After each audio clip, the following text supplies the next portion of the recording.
तो दूसरी तरफ खेत के कारीगर का मामला है। मैं आपसे कहने आया हूं कि जिस ताकत के साथ ये चुनाव हम जीत सकते हैं, क्योंकि जितनी जनता ने पिछले 10 साल से यहाँ की सांसद रही, जिसने अगर मैं चुनौती देता हूं कि वो सुषमा स्वराज इसलिए नहीं भगी कि बीमार थी, वो इसलिए भगी क्योंकि डर था कि शैलेन भाई जैसे नेता आएंगे और चुनाव हरा के जाएंगे। तो ये हार के डर से जाने वाली देता है, क्योंकि चुनौती हम भी देते हैं कि अगर वो 10 साल सांसद रही, अगर वो ये बता देती कि सिरीशा रायसेन लोकसभा में कितनी विधानसभा आती है और कितनी तहसील आती है, अगर 10 साल में ये बता देती तो बड़ी बात होती। जिनके गुमशुदगी के पोस्टर लगा करते थे, ऐसी सांसद डर के भगने का काम हुआ। मेरा आपसे कहना है ये चुनाव इस बात का चुनाव है कि देश के अंदर जो माहौल है, कि जो बातें वचन की सरकार ने करी, जो शशांक भाई ने बताई, चाहे नौजवान की बात हो, चाहे किसान की बात हो, चाहे हर वर्ग की बात हो, और दूसरी तरफ उस सरकार की बात है जिस सरकार को इस देश के अंदर वो रंगा और बिल्ला चला रहे हैं। वो रंगा और बिल्ला इस देश के नौजवानों के रोजगार को, अच्छे दिन के नाम को, और जो उन्होंने वादे करे थे उसे भुलाने में लगे हैं। ये बात करते हैं और इस देश के मुद्दों से ध्यान भटकाने में लगे हैं। जो वादे पिछली बार करे थे, चाहे अच्छे दिन की बात करी थी, चाहे काले धन की बात करी थी, चाहे 15 लाख की बात करी थी, चाहे राम मंदिर की बात करी थी, उन बातों को भुला के सिर्फ ग्रह की राजनीति करना चाहते हैं, डर की राजनीति करना चाहते हैं, भय की राजनीति करना चाहते हैं। रोज मंच पे आते हैं और झाड़ू गलने का काम करते हैं। जो खुद साध्वी,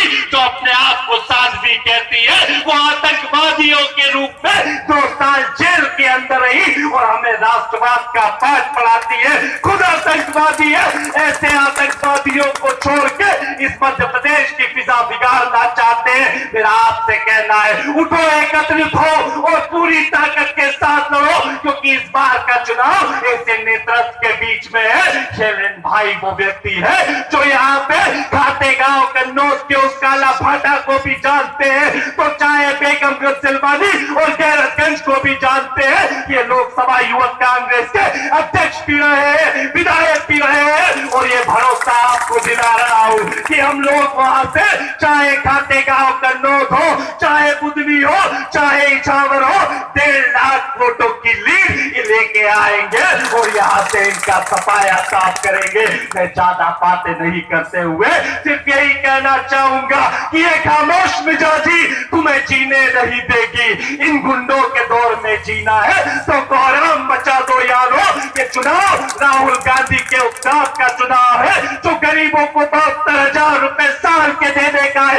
एक सीट और एक वोट गरीब के लिए डल रहा है, और दूसरी तरफ वो रंगा और बिल्ला, और यहाँ पे जो यहाँ पे उनका सांसद था, जो बिल्ला और रंगा के पिल्ले के रूप में था, वो कहीं ना कहीं इस देश को लूटना चाहते हैं, इस प्रदेश को लूटना चाहते हैं। उठो, एकत्रित हो और पूरी ताकत के साथ चुनाव लड़ो। एक शेर में शैलेन भाई के लिए कहना चाहूंगा, क्योंकि ये मेरे बड़े भाई भी है। इनका आशीर्वाद से मैं यहाँ तक अगर पहुंचा हूं, तो इनका साथ, समर्थन, और इनने जिस प्रकार से मुझे मोटिवेट करके, चाहे अध्यक्ष बनाने की बात हो, चाहे विधायक बनाने की बात हो, जिस ताकत से साथ दिया है, मैं इनके लिए एक शेर कह के जाऊंगा कि जो सफर की शुरुआत करते हैं वही मंजिलों को पार करते हैं। आप चलने का हौसला तो रखिए, आप जैसे योद्धाओं के तो सांसद के रास्ते भी इंतजार करते हैं, तो रास्ते इंतजार कर रहे हैं। और विदिशा और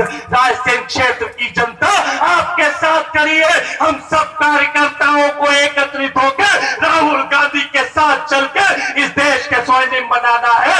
एक बार जोरदार नारा लगाएंगे। मैं जो भी बात कहूंगा उसमें राहुल गांधी की आवाज है। अरे देश का पुकारता राहुल गांधी, अरे किसान का पुकारता राहुल गांधी, अरे नौजवान का पुकारता राहुल गांधी। और याद रखना, ये रेत का सौदागर एक है और एक खेत का कारीगर है। तय कर लेना कि उस्मान नर्मदा की रेकोक से रेत को लूटने वाला जो बर्खास्त बाबू है, जो प्रदेश का लुटेरा है, या एक खेती हर किसान के साथ रहना है। आओ मिलके किसान के साथ खड़े हो। बहुत बहुत धन्यवाद।